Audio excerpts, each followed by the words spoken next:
récréation comme les autres, avec ses disputes et ses petites bagarres qui cachent parfois des dangers plus sournois.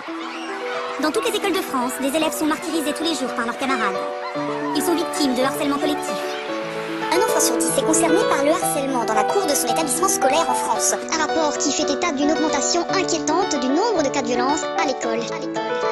Petite Émilie, 6 ans et demi, est l'unique fille d'une famille reconstruite. Une mère pour qui elle est toute sa vie, et un beau-père qui l'aime comme si elle était de lui. Si gentille, si belle, les yeux qu'on sorcelle, pour toute sa mère, on était la prunelle. Ils ne pouvaient pas vivre l'une sans elle, leur relation était devenue plus que fusionnelle.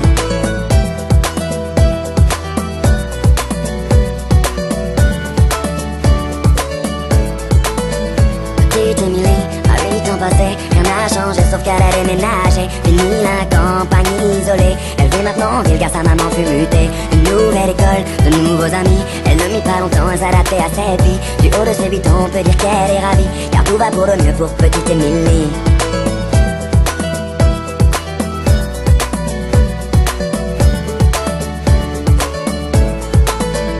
Petite Émilie, à 10 ans était devenue une petite fille comblée. On peut dire que l'école lui plaisait. Bonne élève pour maman, elle en était une fierté. Un peu rondelette, de bonne petite joue. Elle essuie les critiques de quelques jaloux. Devant les profs, ils l'appelaient Bouffe-Loup. Mais ce ne sont que des enfants après tout.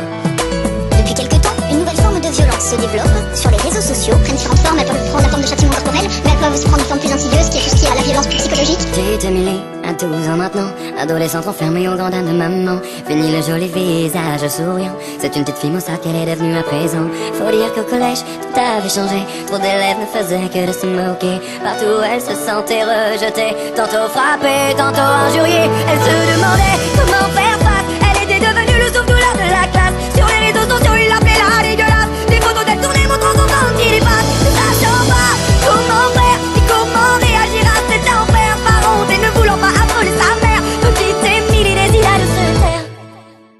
Mais un soir de décembre, petite Émilie rentra chez elle dénudée. Ses camarades, tous ensemble, l'avaient enfermée dans le vestiaire pour la toucher. C'en était trop pour elle, trop qu'elle ne puisse encore supporter. Alors elle est